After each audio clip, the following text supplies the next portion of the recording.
C'est l'heure de la revue de la presse et des médias israéliens ce matin sur Studio Qualita, relayé sur les ondes des radios juives parisiennes. Jour J-1 en Israël à la veille de ces élections législatives, et il faut bien avouer que si pendant les dernières semaines la campagne électorale s'est déroulée dans une forme d'indifférence prononcée de la part de l'opinion publique israélienne, eh bien la tension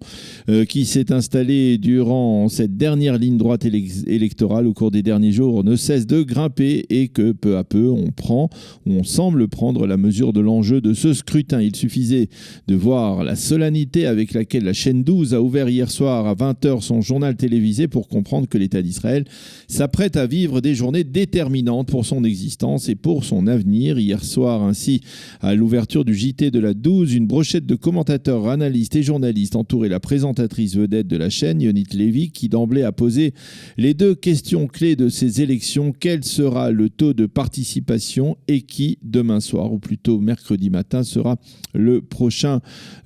candidat au poste de Premier ministre de l'État d'Israël, Binyamin Netanyahou pour une énième fois ou Benny Gantz pour la première fois. Amit Segal, l'excellent commentateur politique de la chaîne, nous a expliqué,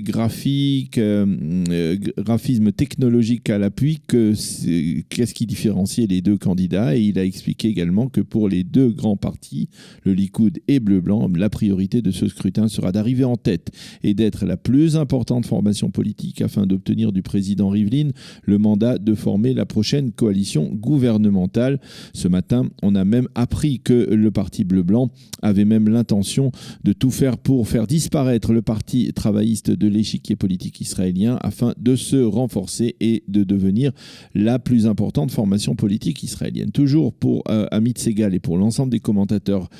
politiques israéliens qui sur ce point s'accordent, l'objectif de M. Netanyahou sera à la fois de devancer Benny Gantz et Bleu-Blanc et à la fois de parvenir à former une coalition d'au moins 61 mandats. Hier soir, les correspondants de la 12 étaient répartis dans les derniers meetings électoraux et ils nous ont répercuté l'atmosphère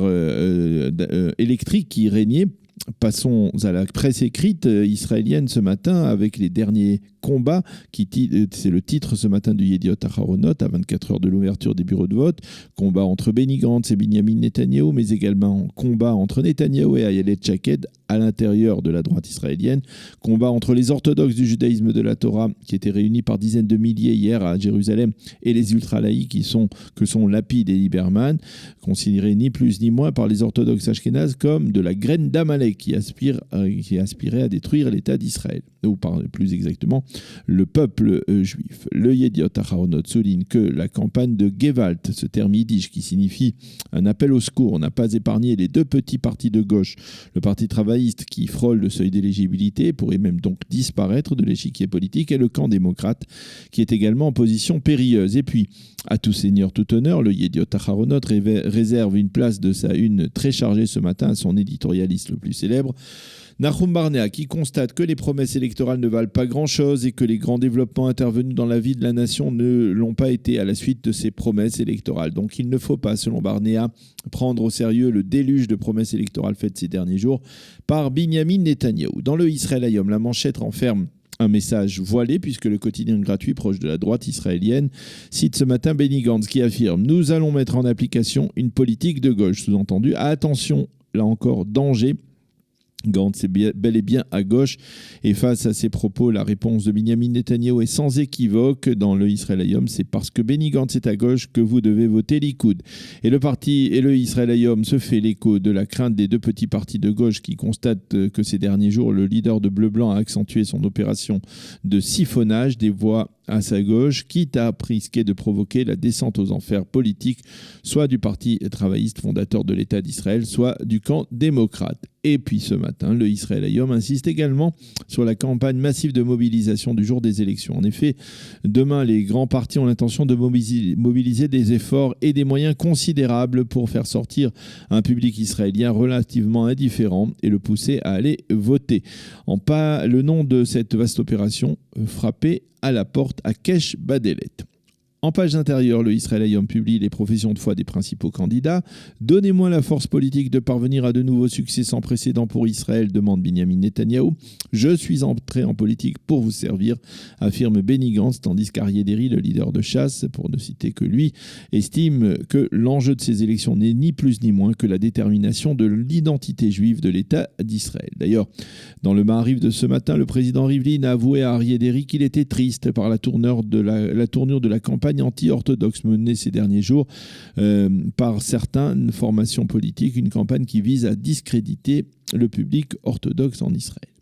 Revenons au Israël Hayom avec Nadav Shragai qui supplie dans un éditorial les militants de Otzma Yehudit de ne pas donner leur voix à ce parti qui finalement ne passera pas selon lui le seuil d'éligibilité. Voter Otzma est un pari dangereux qui risque de déterminer le sort des élections de demain pour le bloc de la droite et Shragai supplie donc ses militants de voter utile en soutenant Yamina Dayalet Chaket. Quant à Akiva Bigman, il met en garde dans son édito ce matin contre la nonchalance de l'électorat de droite et de faire remarquer que lors des dernières élections, il s'était avéré que le taux de participation était élevé.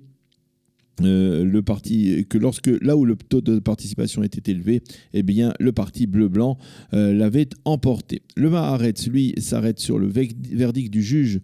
du président de la commission électorale, le juge Hanan Meltzer, qui a interdit à une ONG israélienne intitulée Zazim, ce qui signifie « on bouge », d'acheminer vers les bureaux de vote la communauté bédouine d'Israël qui est dispersée en particulier dans le Negev, une décision prise contre l'avis du conseiller juridique du gouvernement. Et justement, toujours à propos de cette journée électorale de demain, le Maariv souligne en titre que la police et même l'armée seront mobilisés massivement pour permettre au vote de se dérouler dans le calme. Les analystes admettent aussi que les révélations de ces derniers jours sur des irrégularités commises lors des élections d'avril dernier laissent planer un voile de suspicion sur le déroulement légal et impartial du scrutin.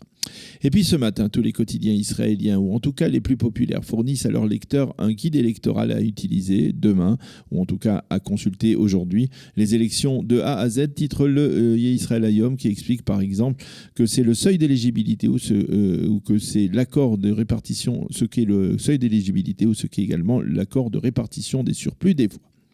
En marge de cette dernière journée de campagne électorale, tous les quotidiens reviennent sur la réunion du Conseil des ministres qui s'est tenue hier dans la petite localité de Movohot Yericho, dans la vallée du Jourdain. Les analystes expliquent que le Premier ministre Netanyahou a voulu donner un contenu à sa déclaration de la semaine dernière, selon laquelle il avait l'intention d'instaurer la souveraineté pleine d'Israël sur la vallée du Jourdain. Et concrètement, le gouvernement a voté hier en faveur de la légalisation de Movohot Yericho. Mais dans un premier temps, le conseiller juridique du gouvernement Mendelblit s'était déclaré opposé formellement à une telle démarche. Apparemment, à la suite d'une importante conversation avec certains responsables israéliens, Mendelblit a changé d'avis.